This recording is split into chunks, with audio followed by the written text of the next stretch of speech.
Magandang araw sa inyo. Carrera Tips, Friday, July 24, 2026. Race 1, 3 road and above maiden race. Distance 1,200 meters na merong 8 entries. Start ito ng peak 5, races 1 to 5. Dito sa race 1, pampremera ko yung 8, Litigate, sakay ni Patty Dilemma. Noong July 12, nag-barrier yan. Gumawa ng 113 sa 12. At panigundo ko yung 7, Malago, sakay ni RM Garcia. Nung minsan, na tersero yan. At gumawa ng 128.6 sa 14. At tingin ko, pwedeng mag-umento pa yung kabayo na yan. Kaya dito sa race 1, pampremera, 8, Litigate. Panigundo, 7, Malago. Race 2, Field Accommodating Base Class 4, 42 to 56 split. Distance 1,200 meters na merong 8 entries. Start ito ng winner take all, races 2 to 8.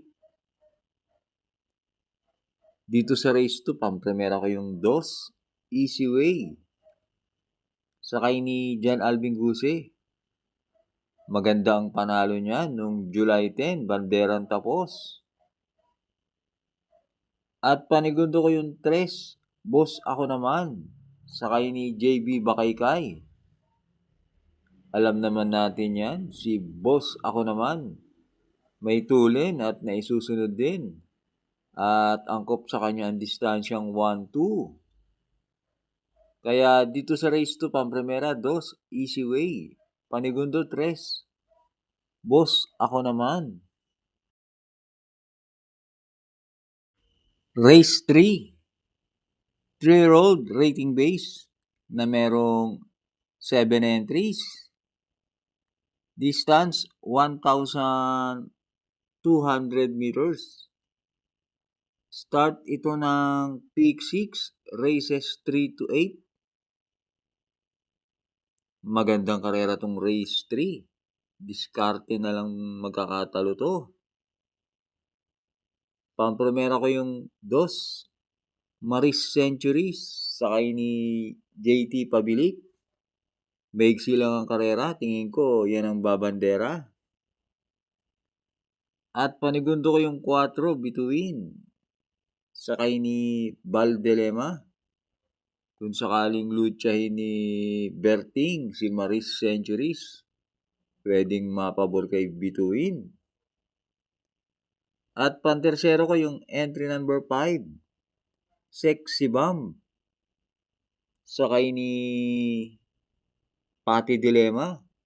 Maganda ang tinakbo niyan nung July 11. Gumawa yan ng 126.2 sa 14.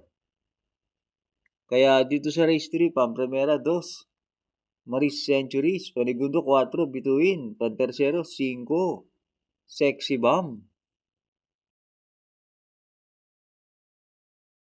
Race 4, Field Accommodating Base Class 3, 57 to 70. Distance 1,200 meters na merong 8 entries but 7 in betting option. Start ito ng peak 5, races 4 to 8. Dito sa race 4, susuloyin ko na yung 2, Manila de Bay, sakay ni JD Flores. Matulin yan, maigsi lang ang distansya. At nung nanalo si Ace of Diamond, na pang-apat yan, 2 weeks ago. Kaya dito sa race 4, solo 2, Manila de Bay. Hi nga pala sa ating mga members. Binasin sana tayo ngayong araw ng Biyernes. Race 5, Field Accommodating Base Class 4, 42 to 56 split.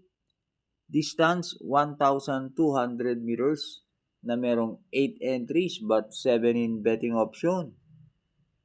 Start ito ng peak 4, races 5 to 8.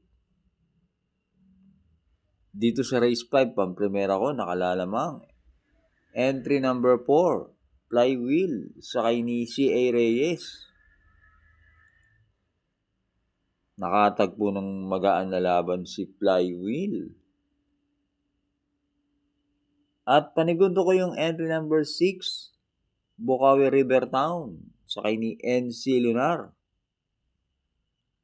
Sa tingin ko, yan lang ang pwedeng tsumamba kay Flywheel. Kaya dito sa race 5, pamprimera 4, Flywheel, panigundo 6, Bukawi River Town. Race 6 na tayo.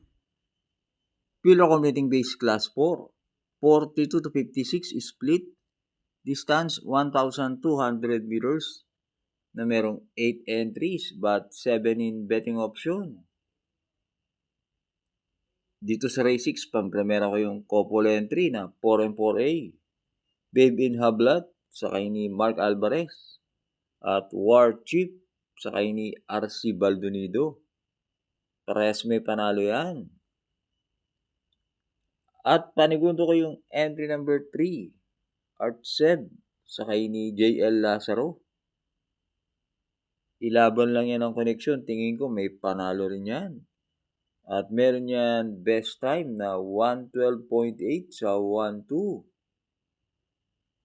Kaya dito sa race 6, pamprimera 4A, War Chief, panigundo 3, Art Seb. Last double na tayo, race 7. Pure Accumulating Base Class 5, 17 to 41 split. Distance 1,200 meters na merong 8 entries. Dito sa race 7, pamprimera ko yung 8, Majestic Star, sakay ni JD Calagos. Bumaba ng rating base yan. Last run, ang kalaban niya, sina Runway 10. At panigundo ko yung entry number 5, Chiller, sakay ni JL Paano. Sa karerang to, maraming matulin. Yan si Chiller, sinusunod lang yan. At meron yan 114.8.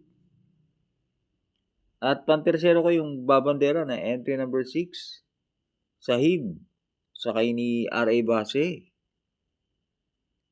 Kaya dito sa race 7, pamprimera 8, Majestic Star. Panigundo 5, Chiller. Pantersero 6, Sahib. Race 8, Pure Accumulating Base Class 5, 17 to 41 split. Distance 1,200 meters na merong 8 entries. Dito sa race 8, pamprimera ko yung 3, Stand-in Fate, sakay ni Jim El Ciego. Last run, gumawa yan ng 128.5 sa 1-4. Kaya lang sa karerang yun, di masyadong maganda alis niyan. At panigundo ko yung entry number 1, Little Flower, sakay ni JB Pilitro. Last run, gumawa yan ng 127.8 sa 1-4. At pantersero ko yung entry number 8, Golden Petita, sakay ni R.A. Base. Maganda ang numero ni Golden Petita, makakapwesto agad yan. Kaya dito sa race 8, pamprimera 3, Stand-in Fate, panigundo 1, Little Flower, pantersero 8, Golden Petita. Thanks for watching. Lalong-lalo na sa mga laging nakasubaybay. Happy Friday Racing!